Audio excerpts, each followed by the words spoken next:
So this video is sponsored by Stan Chung and Associates. Let's all thank my dad for giving me some money to buy a new graphics card because the one I was using is ancient and causing a serious slowdown in my workflow. Welcome to another episode of the Changeover. Today, Simon and I are going to be talking about some of our expectations coming into the second half of the year. Who do we think is going to dominate the summer hardcourt American swing? Who are some dark horses, some potential disappointments? What do we think about the ATP's on-court coaching trial? And what's coming up next for TennCom coming up? To start off, we're going to be making 3 picks for our most dangerous players that we think are going to make big splashes come this year's US Open. And to start off, my number 3 pick for this hardcourt season is the American Taylor Fritz. He is coming off a red-hot Wimbledon where he went out in a somewhat disappointing fashion, losing to a battered and broken Nadal in 5 sets. But I don't think that's going to deter him because the US Open is notorious for making some home court adjustments to help support their players in their push to win their home tournament. Fritz is a fast court player. He loves the big serve and completing those points with authority. So I think the US Open is going to make those adjustments and we're going to see a really quick court this season. I think he's queued up to make a big splash. I think he's going to have learned some lessons from Wimbledon about how to manage those nerves because he was in a big spot, one that arguably he should have won, but like so many other players, he just couldn't get over the hump when it came to beating Rafael Nadal. That's no knock on his character. Right, so I've got my special book with all my secrets in it. My number 3 pick is Carlos Alcaraz. I'm expecting him to find some good form. It looked like he'd be on a roll in the last tournament, but he had a bad day against Musetti after completely god-moding against Karen Khachanov. I think he's out for revenge. He's had a tough couple of tournaments, and he'll be happy to transition back to the hard courts. One thing to know about this guy is he's actually the guy who won the last Hardcourt Masters 1000 in Miami. The concern is, of course, his body. He's played a lot of tennis this year, more than he's probably ever played in his career. So it's going to be all about, can he hold up? I think he's going to be happy to transition to some faster American hard courts that still have some good grit, unlike the grass where his kick, serve, wide to the backhand in the ad court can do some serious damage. I think the fans in the States are going to love him too, and having that back you up is always huge. Now, everyone knows Carlos Alcaraz is an amazing young player. He is the first really exciting prospect who hasn't burned out almost immediately. So there's a ton of hope behind him and what results he can push through. The only thing is that I just have seen a little bit of a slowdown as he's come into this hardcourt season. He's had a grueling calendar year so far. And much like Rafael Nadal, I think he's coming into this end of season a little bit battered and bruised. It doesn't mean he can't make a big splash, but I foresee him struggling to find his form this year.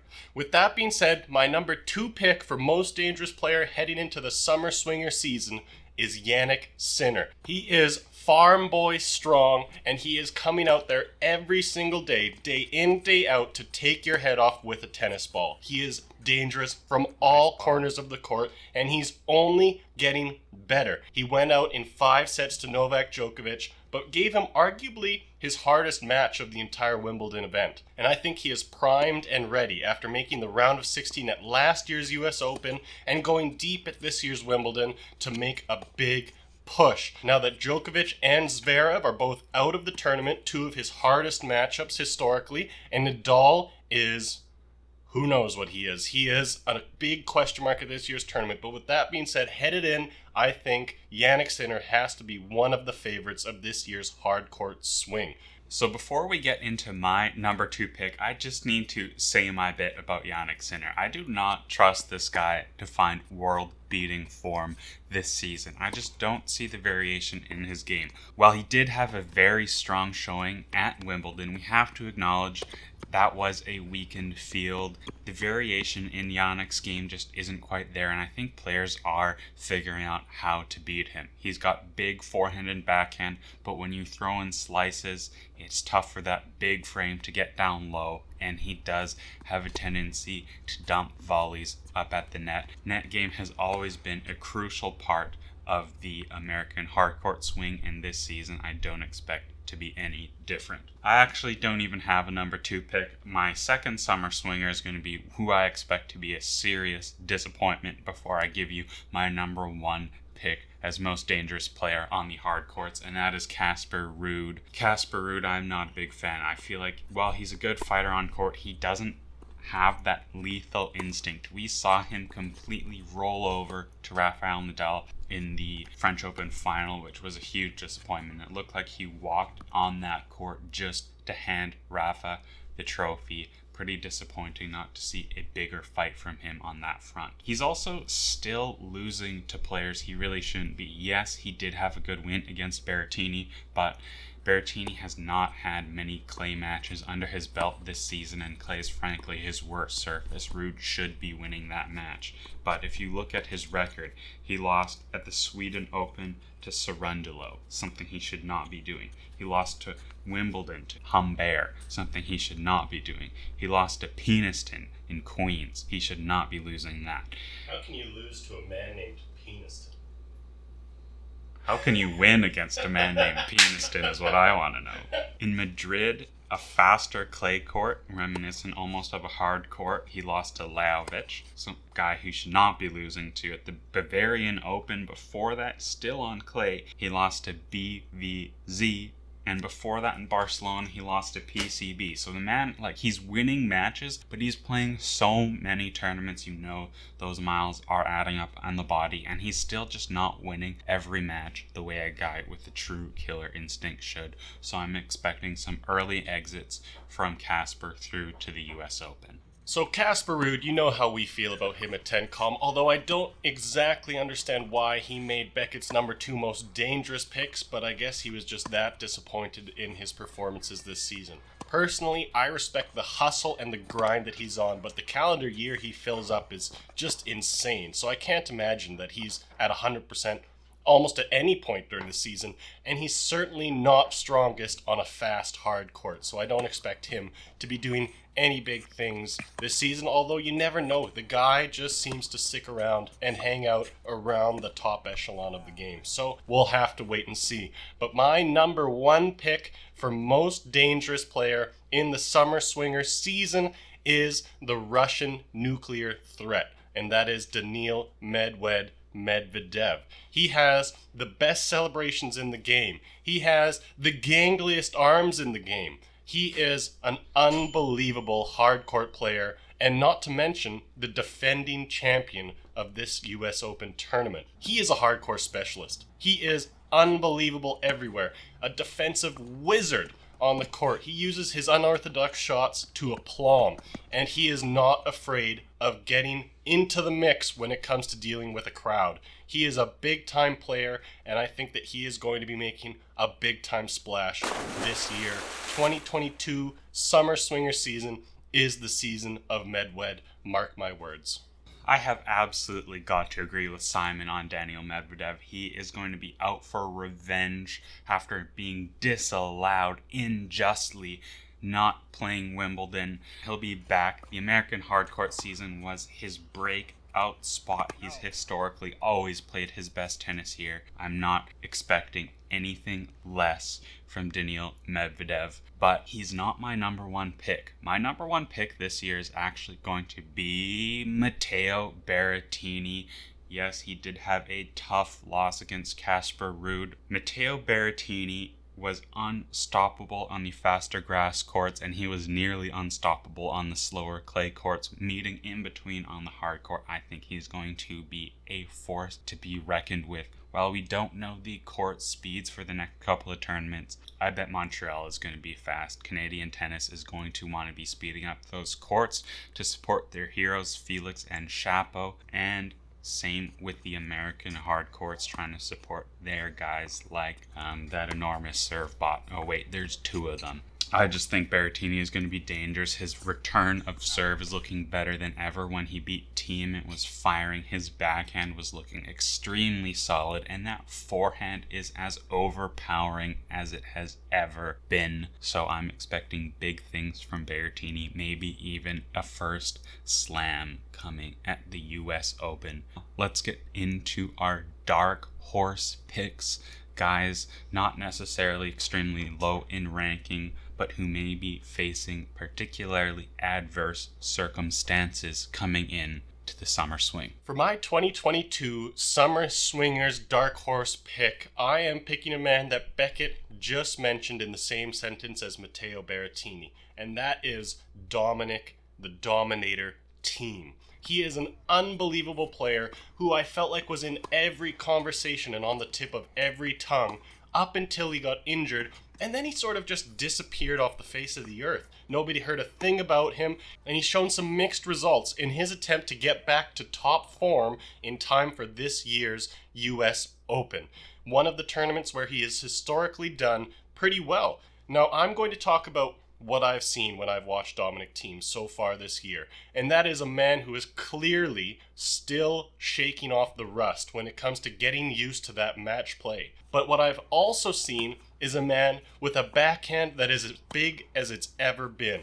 His forehand also is looking tremendous. His serve, it feels like all the pieces are there and he's just looking to put them together. His match fitness is getting better every single week, and he is getting better and better results as time goes on. Listen, Dominic Thiem is an elite player, whether you like it or not, and I think that he is primed and ready to make a big comeback this year at the US Open at the very least. So I am super excited. He is one of the nicest guys on tour. He is an electrifying player to watch. I can't wait to see what he's able to bring to the court. I really struggled to find a good dark horse pick for this season. I feel like everyone is firing or they're not firing. I don't really see any of the guys with low rankings coming in to make some damage.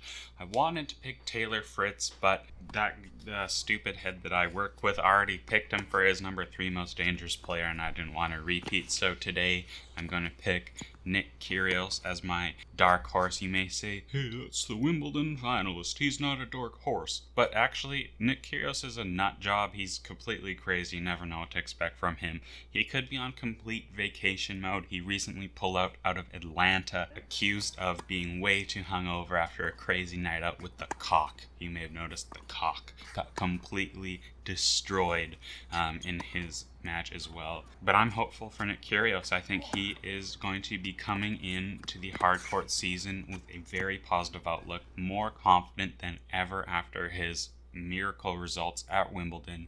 He loves this American hardcourt swing because he can go to the bars. He's comfortable. It's Americans. You know he's going to be partying with Jack Sock, and he's going to be playing doubles apparently with Jack Sock at this City Open, and that kind of stuff is just good for Nick. It keeps him feeling optimistic, it keeps him happy, and that is the kind of stuff that helps him win. One thing I am a little bit wondering about is, isn't he supposed to appear in court down in Australia at the same time as Washington tournament is on? I don't know how the legal system works down there, but I guess only time will tell. And that brings us to coaching.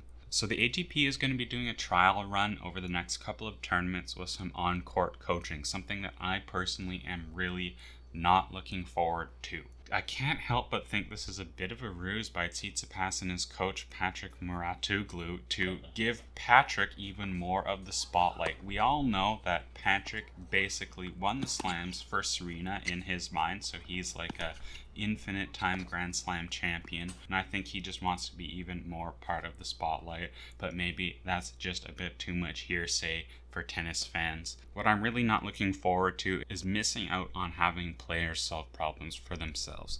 One of the most beautiful things about individual sports, and tennis in particular, is how hard you have to work to be mentally strong and problem solve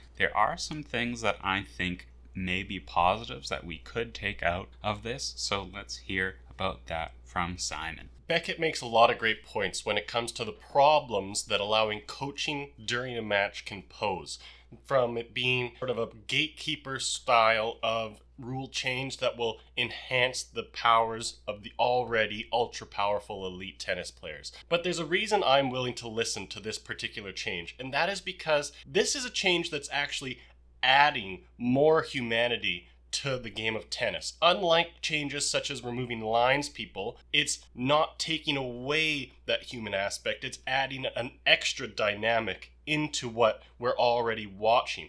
And it can create some really special moments between player and coach, or at least it has the potential to create those moments. I bring to mind something that I've seen on YouTube, and I'm going to link it below because I can't remember the name of the woman who was playing, but she was having this really tough battle in the first set, was down big and was not playing well. Mentally, she was completely out of it. But coaching was allowed in this tournament for whatever reason, and you watched the highlights of her coach talking to her, pleading with her, and giving her technical and personal advice on how to overcome her demons that she was experiencing. And over the course of the second set, she started to build momentum, and she ended up winning that match. And it was a really compelling and special event to watch. Like I said, I'm sorry I've forgotten your name. I will link it down below. So while I don't think this is a great move for tennis, just because it sort of sullies some of the purity that we've come to know and love from the game, it is a change that they're attempting to make to bring more excitement to the sport of tennis. And so I'm willing to give them the benefit of the doubt for now and see how this plays out. With that being said, I hope that they're willing to admit they were wrong if this goes horribly. I asked questions about timing. How much time are they going to take out of the match to allow for these coaches? How is it going to be implemented? Are we going to have translators on standby to tell us what these coaches are saying so we can be part of the experience? All of these things need to be answered. There's so many dynamics that are added, more so than just adding a coach when it comes to the viewer. And at the end of the day, this sport is for the viewer. That's why they're making money. That's why they're getting paid to do what they're doing. I want to see a ton of thought put behind this change, not just allowing coaches to willy-nilly go on there and say whatever they're saying in behind private closed doors. I want to be part of the experience as a viewer. I want to see what they're saying. I want to see what they add to the court. So with that being said, I hope it goes well. I'm willing to wait and see. But now Beckett's going to tell you about a few things that TennCom's up to close out this video. All right, so big thank you to everyone who's spent a couple of bucks at Grapplesnake. A lot of that money has been coming our way, thankfully, and now we have the money to buy rackets on instant release. So we've got orders in for the new Extremes Auxetic, both the Tour and the MP, as well as the upcoming Pure Aero, which apparently is actually like really good, some good player oriented changes there. And then soon to come is going to be Daniel Medvedev's endorsed racket, the Technofiber T-Fight 305 ISO. Please, manufacturers, stop making us do this. I just want one name and like maybe a year designation. ISO is in search of. It's not some technology. It's just Stop being stupid. But anyway, so we're pretty excited about that. Let us know what comparisons you want to see in the future with these. I'm hoping to get them as soon as possible, but we all know shipping and production delays are continuing to occur, so I'll be on the phone with Jimmy over at Courtside all the time until things are sent over. So links in the description for those affiliates, and thank you again. Your support means a lot to us. I know video production has slowed down a lot, and that's on us. We just don't really have a lot of stuff that we're excited about to review, but that is going to change really soon, so we're really excited. Let us know if you like the format of this video. We kind of made this discussion a little bit more formal than last time. Let us know if there's any changes that you want to see as well, and we will see you next time. Thank you once again to Stan Chung and Associates for all of your needs in decolonization consultation services.